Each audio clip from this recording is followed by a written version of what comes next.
এরপর আমরা কিছু লজিক্যাল ফাংশন শিখব এক্সেলের। লজিক্যাল ফাংশন অর্থাৎ অ্যান্ড অর নট, এই তিনটা ফাংশনে আমরা এখানে উদাহরণের সাহায্যে বুঝব যে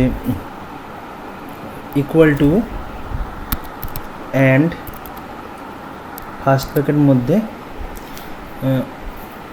অবশ্যই অন্তত দুটো কন্ডিশন লাগবেই অ্যান্ডের ক্ষেত্রে, যে অ্যান্ড অর্থাৎ দুটো কন্ডিশনকেই যদি ট্রু হয় তখনই একমাত্র ট্রু হবে। আমি এখানে লিখছি যে আগে যে ডেটা রেঞ্জটা দেওয়া আছে A4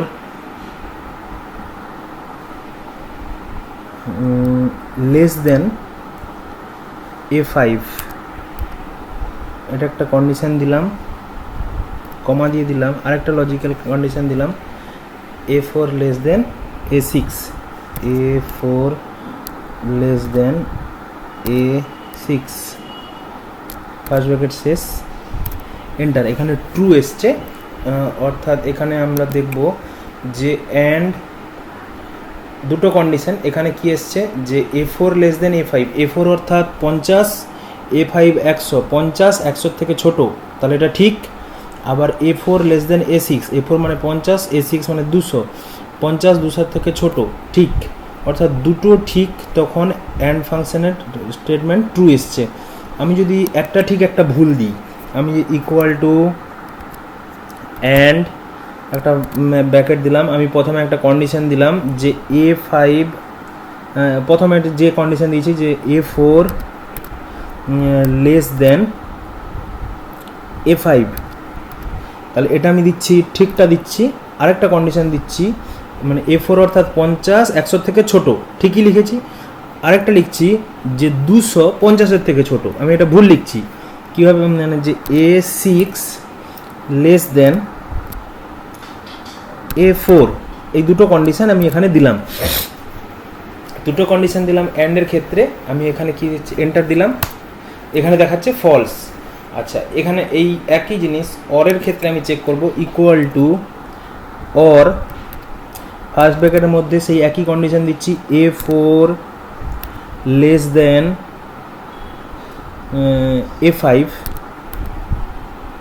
লেস দেন হয়নি, লেস দেন A5, কমা A4 লেস দেন A6, দুটো ঠিক কন্ডিশন দিয়েছি, এখানে এন্টার দিলাম, ট্রু হলো। আর এর ক্ষেত্রে একটা ট্রু একটা ফলস দিচ্ছি। তো এখানের ক্ষেত্রে অ্যান্ডের ক্ষেত্রে কি ছিল যে একটা ঠিক কন্ডিশন একটা ভুল কন্ডিশন, ওই একই জিনিস আমি এখানে দিচ্ছি অরের ক্ষেত্রে, ইকুয়াল টু অর,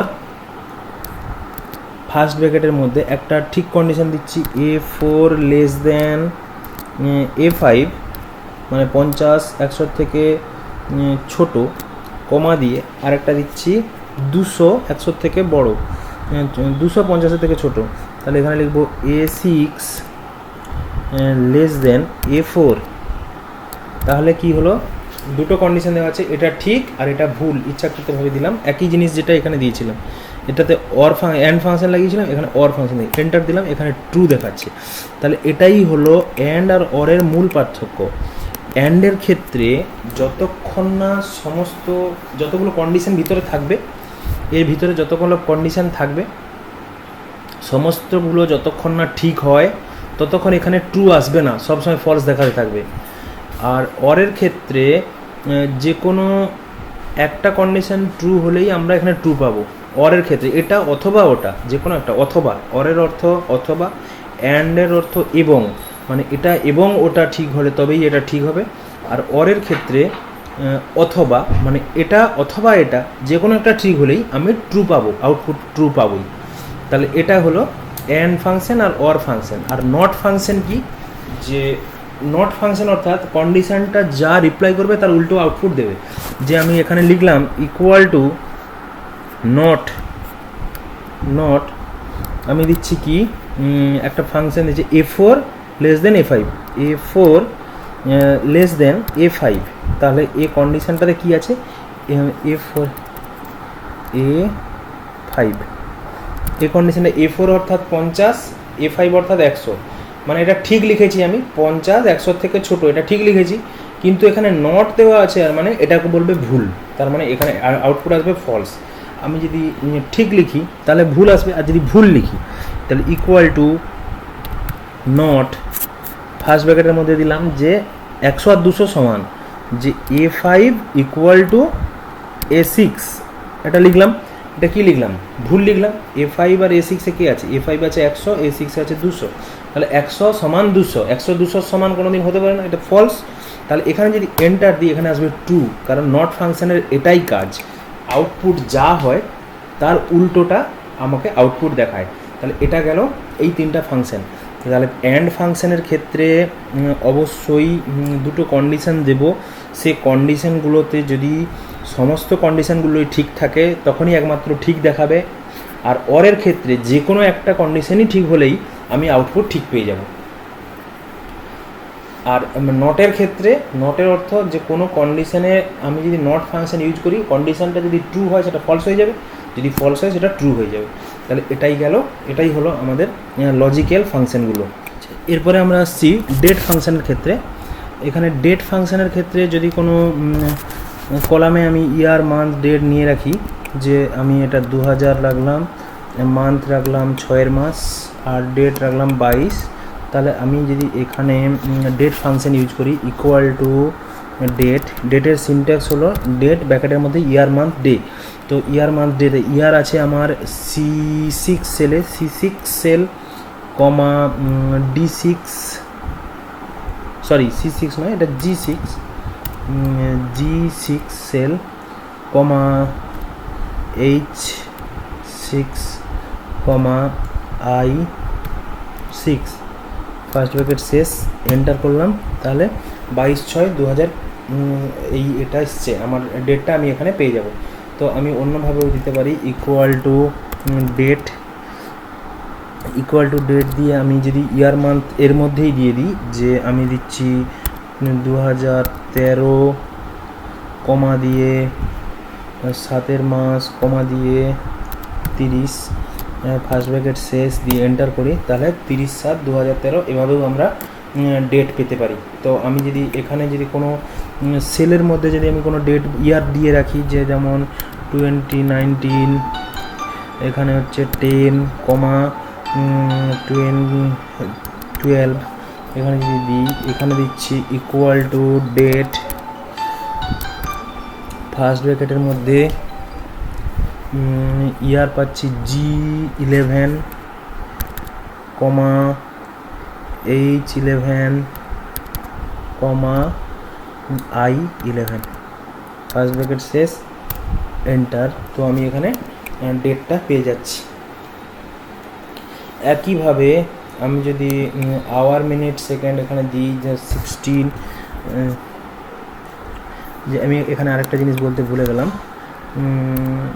2012 মাইনাস যদি আমি দিই -3, আর এটা হচ্ছে 25, আমি যদি এখানে দিই ইকুয়াল টু ডেট, ফার্স্ট ব্র্যাকেটের মধ্যে G12 কমা H12 কমা I12, ফার্স্ট ব্র্যাকেটের মধ্যে, তাহলে -3 অর্থাৎ 12 -3 আমি এভাবেও ব্যবহার করতে পারি। 25 মাইনাস যেখানে ব্যবহার করেছি, 12 -3 অর্থাৎ 12 থেকে -3 দিলে 9টা পজিটিভ হিসাবে নেবে 9, তাহলে এখানে হচ্ছে -3 অর্থাৎ 12 থেকে 3 বাদ দেবো, টোটাল মাসের সংখ্যা 12, যেহেতু 12 থেকে -3 বাদ দেবো, তাহলে 9 থাকবে।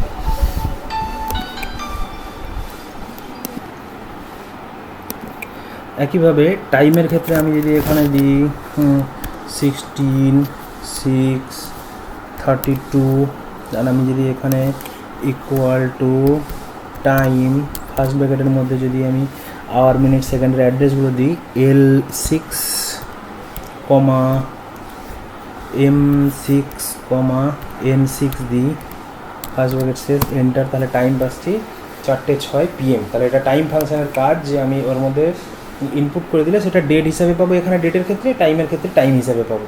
তাহলে একই রকম আমি যদি আবার দিই 17, আর এখানে দিচ্ছি 9, এখানে দিচ্ছি 20, তো এখানে যদি আমি দিচ্ছি ইকুয়াল টু টাইম ফার্স্ট ব্র্যাকেটের মধ্যে ওই তিনটা সেল অ্যাড্রেস, অর্থাৎ L7 কমা M7 কমা N7 ব্র্যাকেট শেষ, এন্টার করলে এভাবে পেয়ে যাবে। অথবা টাইমের ক্ষেত্রে ইকুয়াল টু এর যে সিনটেক্স আছে টাইম, এখানে আমাকে তিনটা ডেটাও যদি দিয়ে দিই, আওয়ারের ক্ষেত্রে যে 4,30,55 ফার্স্ট ব্র্যাকেট শেষ 4:30 AM, আমি যদি এখানে দিই ইকুয়াল টু টাইম ফার্স্ট ব্র্যাকেটের মধ্যে 7:19,34, ব্র্যাকেট শেষ, এন্টার, তাহলে 7:34 PM। তাহলে এটা হলো টাইম ফাংশন। তাহলে আমরা এখানে ডেটা আলাদাভাবে দিয়েও করতে পারি বা এখানে এমনি নর্মালি দিয়েও করতে পারি।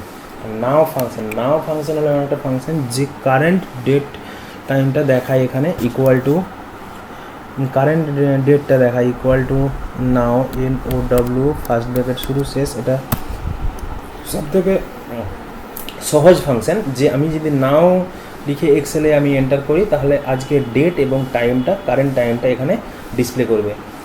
আমি যদি লিখি যে equal to NOW first bracket শুরু শেষ, এতে আর কোনো অ্যাট্রিবিউটই নেই ফাংশনের ক্ষেত্রে, এন্টার করলাম, যে সমস্ত ডেটা পেয়ে গেলাম।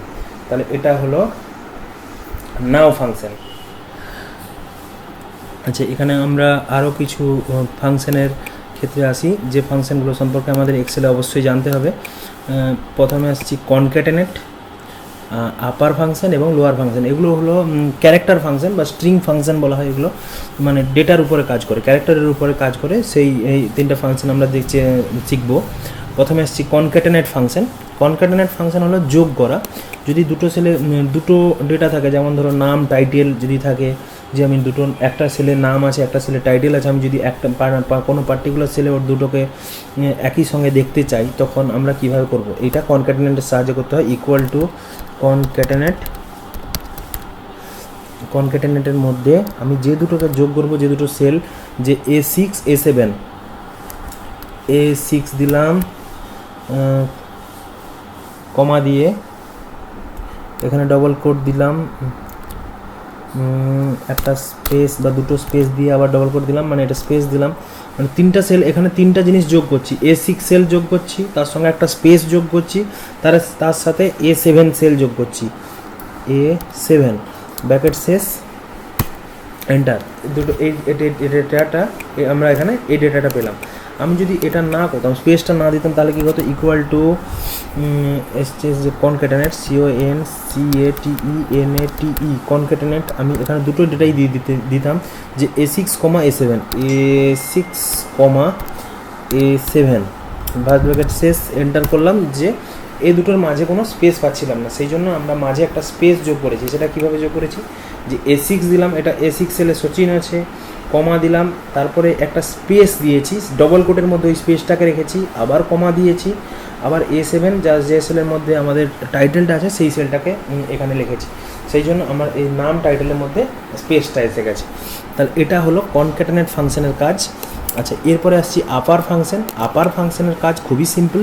আপার ফাংশন ছোটো হাতের কোনো লেখা থাকলে সেটাকে বড় হাতের লেখাতে ট্রান্সফার করে। তো আমি এখানে লিখছি যে আমার এখানে একটা A14 সেলে ক্রিকেট, ছোটো হাতের ক্রিকেট লেখা আছে, আমি এটাকে যদি বড় হাতের করতে চাই, ইকুয়াল টু আপার ফার্স্ট ব্র্যাকেটের মধ্যে ওই সেলের অ্যাড্রেসটা দেবো A14 দিলাম, এন্টার দিলাম, তাহলে বড় হাতের ক্রিকেট এসে গেল। আমি এখানে বড় হাতের অন্য কিছু একটা লিখি, ক্রিকেট লেখাটা হচ্ছে বোঝা যাচ্ছে না, একটা নাম লিখে দিচ্ছি, কম্পিউটার।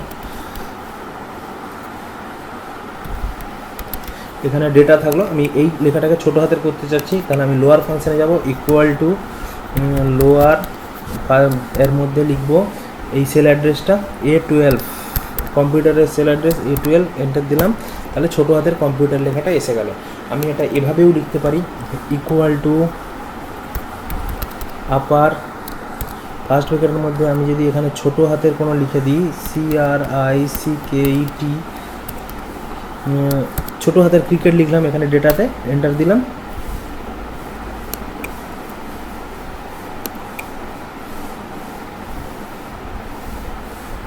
অ্যাকচুয়ালি ডবল কোডটা দিতে হতো, এটা আমরা ভুলে গেছি যে এখানে ডবল কোড অবশ্যই লাগবে।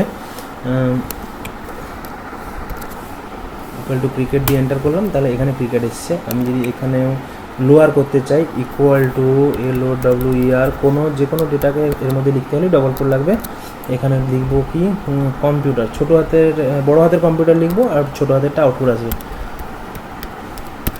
মানে বড় হাতের কম্পিউটারটা লিখলাম, এন্টার করলাম, ছোটো হাতের কম্পিউটার আউটপুট এলো। তাহলে এই তিনটার কাজ কি? এটার কাজ বিভিন্ন সেলকে যোগ করা, টেক্সট যোগ করা।